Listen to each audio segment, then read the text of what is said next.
சரி, அடுத்து பாத்தீங்கன்னா நம்ம பாடம் ஓரளவுக்கு படிச்சிட்டோம். பட் அதுல ப்ரீவியஸ் இயர்ல கொஸ்டின் பேப்பர்லாம் எப்படி வந்திருக்குது அப்படின்னு தெரிஞ்சுக்கிட்டாதான் நம்மளோட ப்ரிப்பரேஷன் ஸ்ட்ராட்டஜியை கரெக்டாக பண்ணிக்க முடியும். அந்த வகையில் previous year question paper various எக்ஸாமினேஷன்ல நடந்த நீட்டுக்கு முன்னாடி இருந்த competitive exams for medical entrance எது இருந்தாலும் எல்லாத்தையும் எடுத்து கம்பைண்டா ஒரு 5 ப்ராப்ளம் மட்டும் செலக்டிவா சால்வ் பண்ணி காட்ட போறோம். ஃப்ரம் த டாபிக்ஸ் நம்ம என்ன நடத்திருக்கோமோ அந்த டாபிக்ஸுக்கு உள்ள, அதாவது எஸ்ஐ யூனிட்ஸ், அந்த எஸ்ஐ யூனிட்ஸ்க்குள்ள என்னென்ன டாபிக்ஸ் இருக்கு அது மட்டும் எடுத்து அதில் உள்ள கொஸ்டின்ஸ் ஒரு 5 கொஸ்டின் சால்வ் பண்ணி காட்ட போறோம். சரிங்களா? அதுல first question physical quantity, the physical quantity that has same SI units, சரிங்களா, same SI unit as that of pressure. அதாவது பிரஷருக்கு என்ன SI யூனிட் வந்திருக்குதோ அதே SI யூனிட் வேற எந்த பிசிக்கல் குவான்டிட்டிக்கு வந்திருக்குது அப்படின்னு கீழே 4 ஆப்ஷன் கொடுத்துருக்காங்க. பிரஷருக்கு என்ன SI யூனிட் வருமோ அதே மாதிரி இந்த 4 குவான்டிட்டியில எந்த குவான்டிட்டிக்கு பிரஷருக்கான SI யூனிட் வருது, இது கேள்வி. சரிங்களா? சரி, எப்படி அப்ரோச் பண்ணலாம்? ஃபர்ஸ்ட் நம்ம என்ன பண்ணணும், இந்த MCQ பொறுத்தளவு 4 கொஸ்டினுமே நம்ம செஞ்சு பார்த்து சரியான விடையை தேர்ந்தெடுக்கணும். அதுல ஃபர்ஸ்ட் ஆப்ஷன் பாருங்க என்ன கொடுத்துருக்காங்க, கோஎஃபிஷியன்ட் ஆஃப் விஸ்காசிட்டி அப்படின்னு கொடுத்துருக்காங்க. இந்த டாபிக் நம்ம எங்க பார்த்திருக்கோம் அப்படின்னா, இது நீங்க 11th கிரேட்லயே பாருங்க. First option A, option A பார்ப்போம். ஆப்ஷன் ஏ பொறுத்தளவு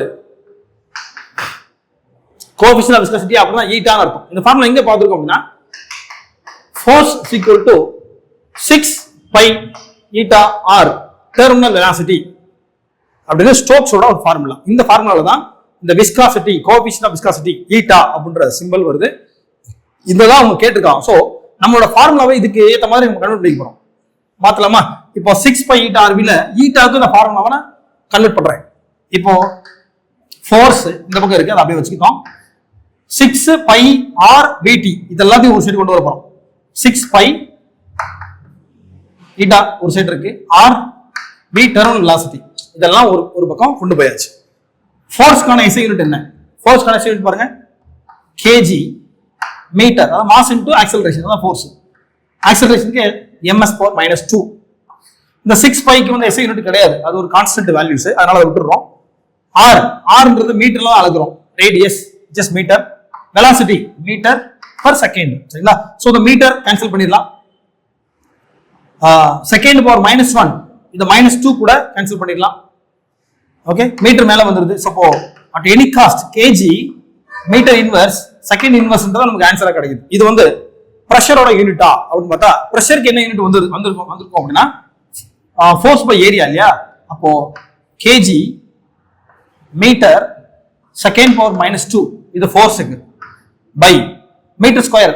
இதுல பிரஷரோட யூனிட் பாருங்க, பிரஷர் அப்படின்னு அர்த்தம், pressure equal to force by area. ஃபோர்ஸோட SI யூனிட் எழுதிருக்கேன், mass into acceleration force, area metre square. சரிங்களா? மீட்டர் ஸ்கொயர் மீட்டர் கூட கேன்சல் ஆயிருது. அப்ப ரிமைனிங் யூனிட் என்ன வரணும், KG second power -1 metre power -1 இதுதான் வரணும். இது வந்துருக்குதா, KG ms power -1 second power -1. சரிங்களா? இது ஒண்ணு. இது option A. Let us check option B, C and D as well. இப்போ ஆப்ஷன் பி பார்க்கலாம். பிரஷர் பாருங்க, பிரஷருக்கு ஃபோர்ஸ் பை ஏரியா அப்படின்ற ஃபார்முலா, அந்த ஃபார்முலா படி அப்படியே SI யூனிட் அப்ளை பண்ணி பார்ப்போம். ஃபோர்ஸ் கேஜி, ஃபோர்ஸ்க்கு மாஸ் இன்டு ஆக்சலரேஷன் தானே, மாஸ்க்கு கேஜி எழுதிட்டோம், ஆக்சலரேஷனுக்கு ms பவர் -2 அப்படி எழுதிட்டோம். Area metre square. பாருங்க, மீட்டர்ல ஒரு ஸ்கொயருக்கு ஒன்று கேன்சல் பண்ணிட்டோம், ரிமைனிங் m மேல போயிடுச்சு. அப்போ KG ms power -1 s power -2. So இந்த SI யூனிட் இதுக்கு வந்திருக்குதா அப்படின்னு பாருங்க. மிஸ்மேட்ச் ஆயிருக்கா? கேஜி வந்துருச்சு, m power -1 m power -1 s power -2 இருக்கு இங்க, அப்படிங்க s பவர் -1 தான் கிடைக்குது. அப்போ ஆப்ஷன் ஏ வராது. சரிங்களா? செகண்ட் ஆப்ஷன், ஆப்ஷன் பி ல ஃபோர்ஸ் கொடுத்திருக்காங்க. ஆப்ஷன் பி ஃபோர்ஸ், ஃபோர்ஸ்க்கு நான் அதை இங்க எழுதிருக்கேன். Option B force equal to the mass into acceleration. இந்த மேல எழுதுறது மட்டும் தான், இது மட்டும் mass into acceleration எழுதியாச்சு. இதோட SI யூனிட் மேட்ச் ஆகுதா பாருங்க, கேஜி m -1ல இருக்கு இங்க, ஆனா இங்க பவர் +1ல தான் இருக்கு. அப்போ இதுவும் வராது. Option B also not an answer. Option C பாருங்க, momentum, mass into velocity, momentum formula, இது பிசிக்கல் எக்ஸ்பிரஷன். மாஸ்க்கு கேஜி, வெலாசிட்டி பாருங்க, velocity is equal to ms power -1 out போட்டாச்சு.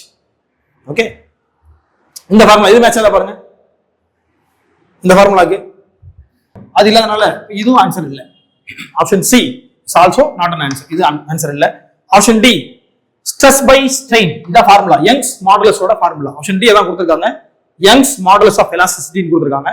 ஸோ அதுக்கான ஆன்சர் வந்து y is equal to stress by strain. ஸ்ட்ரெஸ்னா நமக்கு தெரியும், stress is equal to pressure, சரிங்களா? அதுலயே நமக்கு ஆன்சர் வந்துருச்சு, ஸ்ட்ரெஸ் ஈக்குவல் டு பிரஷரா, அப்ப நான் ஸ்ட்ரெஸ்க்கு பதிலா பிரஷரோட formula force by area by strain. ஸ்ட்ரெயினுக்கு நோ யூனிட் நமக்கு தெரியும்ல, ஃபார்முலாலே பார்த்தோம். ஸ்ட்ரெயினுக்கு இந்த டிரைவ்ட் குவான்டிட்டிஸ் நான் எழுதி போடும்போது இதுக்கு வந்து யூனிட் வராது. மேல என்ன குவான்டிட்டி, சேஞ்சிங் லென்த், டினாமினேட்டர்ல ஒரிஜினல் லென்த். அப்போ ரெண்டுமே லென்த்னால இதுக்கு எஸ்ஐ யூனிட் வராது, அப்போ யூனிட் வராது, சரிங்களா? அப்போ இதுக்கான யூனிட் மட்டும் நீங்க எழுதினா போதும். ஃபோர்ஸ்க்கு mass into acceleration, mass KG, acceleration M S power -2 acceleration எழுதிட்டேன்.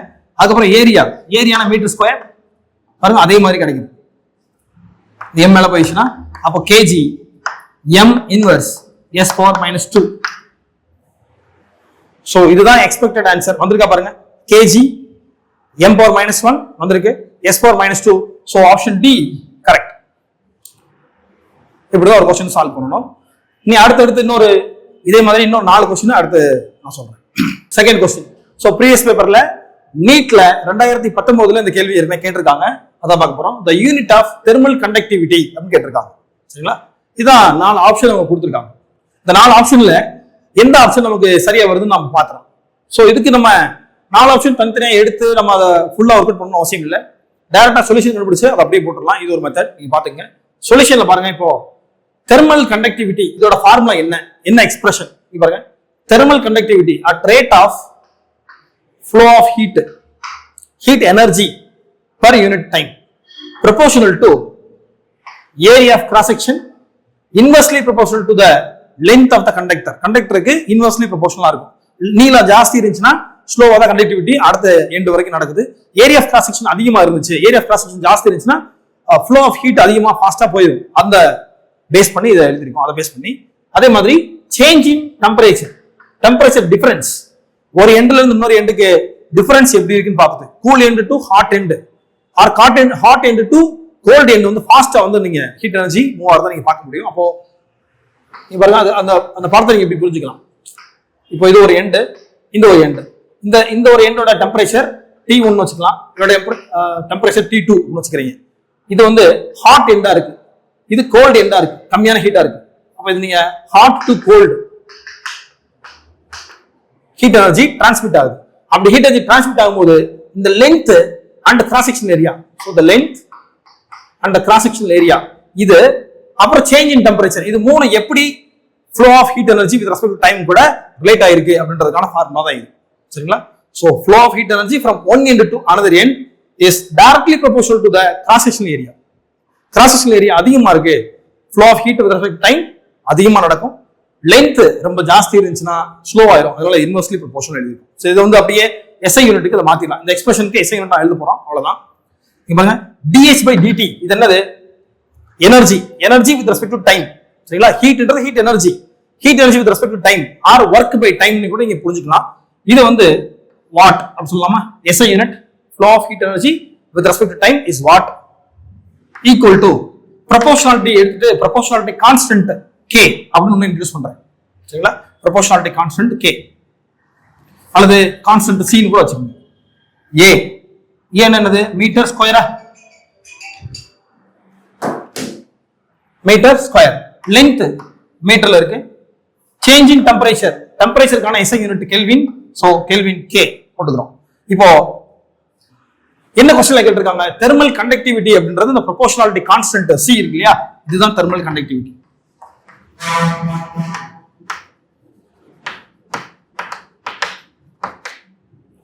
இப்போ இதுக்கு ஃபேவர் அந்த ஃபார்முலா மாத்த போறோம். மீட்டர் ஸ்கொயர் அடிச்சிருங்க. இப்போ சிக்கு இந்த ஃபார்முலா மாத்தீங்கன்னா வாட் இருக்கு, மீட்டர் அந்த பக்கம் வருதுன்னா மீட்டர் இன்வர்ஸ், கெல்வின் இந்த பக்கம் வரும்போது கெல்வின் இன்வர்ஸ்.